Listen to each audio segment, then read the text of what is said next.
Dr. Shmuel Shields is my name. I'm a nutritionist in private practice in Queens, and I've been conducting a ongoing health series for Chazaq.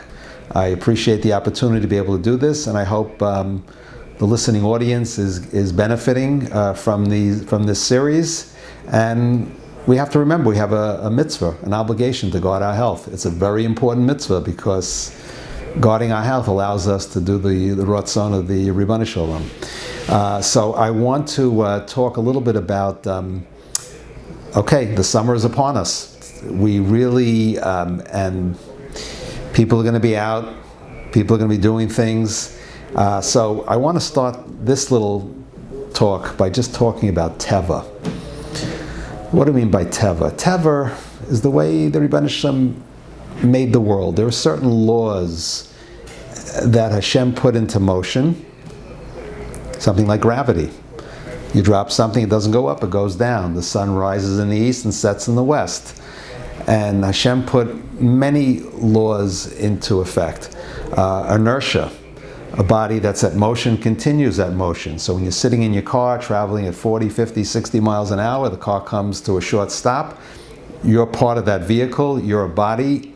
You will continue in motion at the rate of speed that vehicle was going. And that's why seatbelts become very important to protect us from the effects of inertia. So we also know that fire has there's a teva to fire. We know if, God forbid, somebody puts their hand in a fire, it's going to get burnt. And if it's kept in for a long enough time, God forbid, it's going to be charred. And that might be a good segue into barbecuing and into grilling, which is a nice summer ritual for many people. So I want to talk about how we could possibly make barbecuing and grilling healthier. And again, I'm not trying to rain on anybody's barbecuing or grilling, but I do want to give you some health information that hopefully will be important. Regular consumption of well-done charred meats, blackened, burnt meats, can be bad for your health.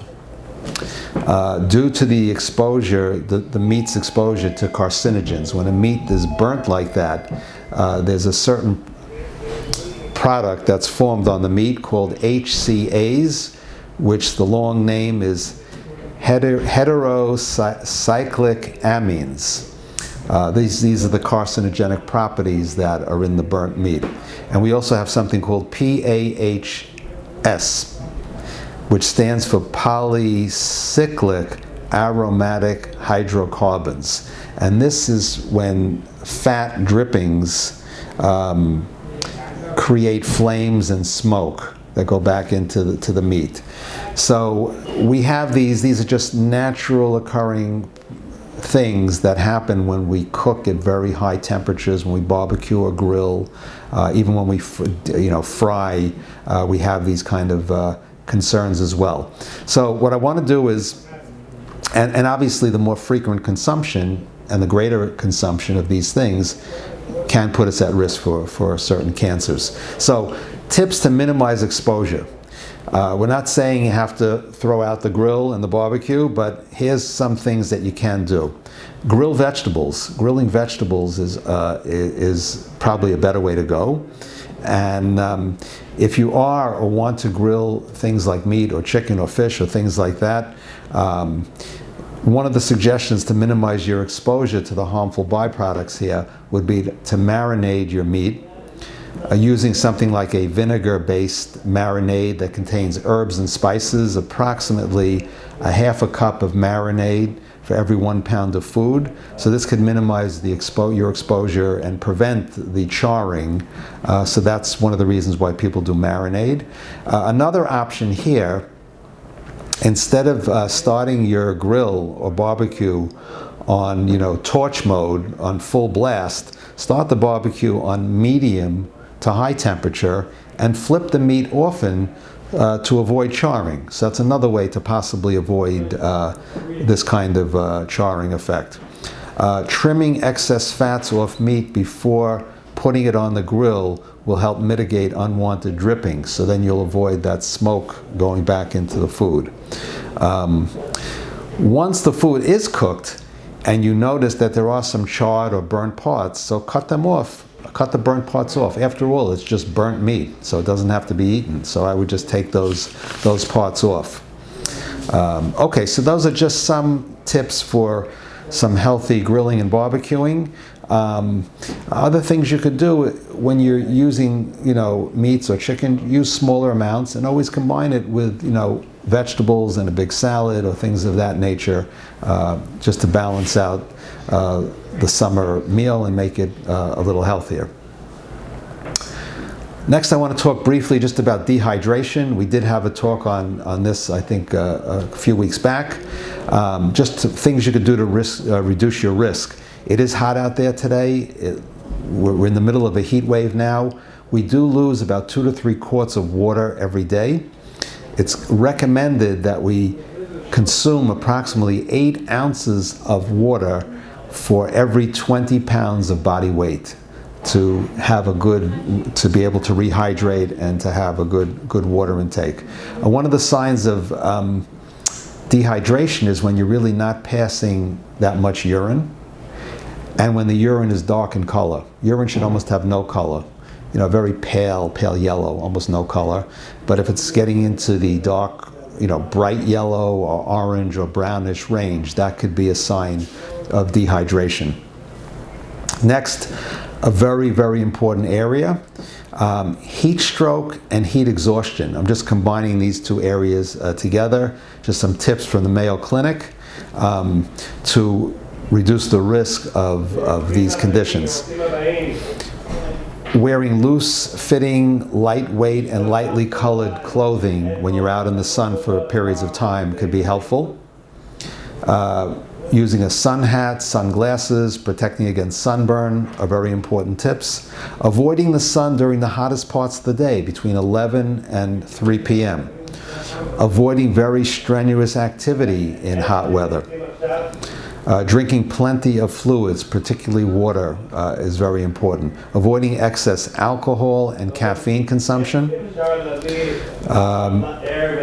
Take precautions also with certain medications. Certain medications can be problematic when you're out in the sun and when you're exposed to high temperatures. Never leave anyone in a parked car.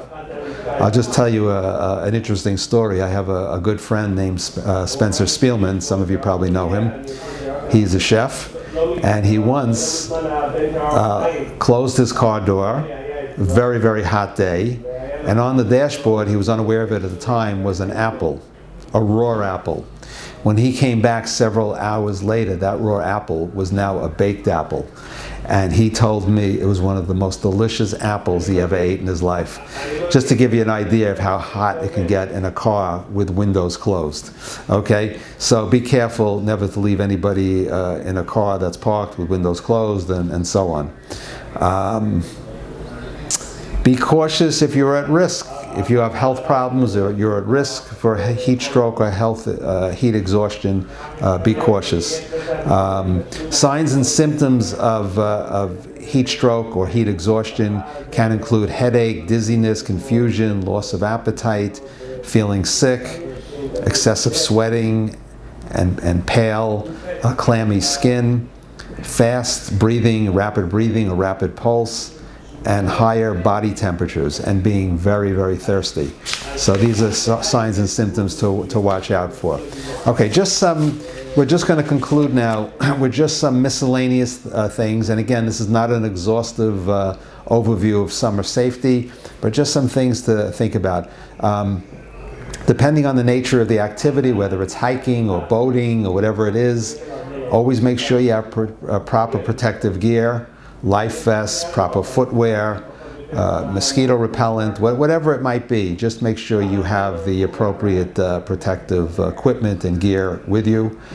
If you're hiking, stay on the hiking trails. Otherwise, you're on the risk for ticks, getting bit by ticks or possibly touching poison ivy or other poisonous plants.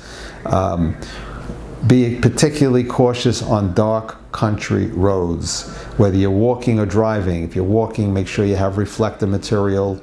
If you're driving, make sure you're not speeding, your headlights are on, and so on. And I'll just conclude with, when kids are in camp, maybe you can send them with some healthier snacks, plan some healthier snacks for yourself, fruit and vegetable snacks. See what you can do to control the canteen and what they might be purchasing in the camps. Maybe put together a list of things that might be more acceptable, less acceptable. So these are just a few tips I wanted to cover. I just want to conclude by wishing everybody a very safe summer, a healthy summer, a happy summer, a spiritually meaningful summer, and I hope to continue with the series next week. Okay, thank you for joining. Okay.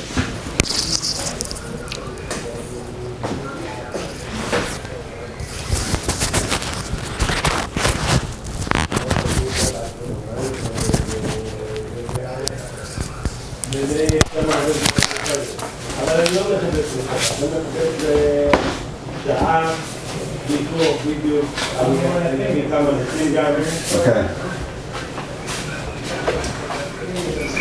Great. So I think next week. Yeah, sorry. I think next week is technically the last one that we have set up. Technically, but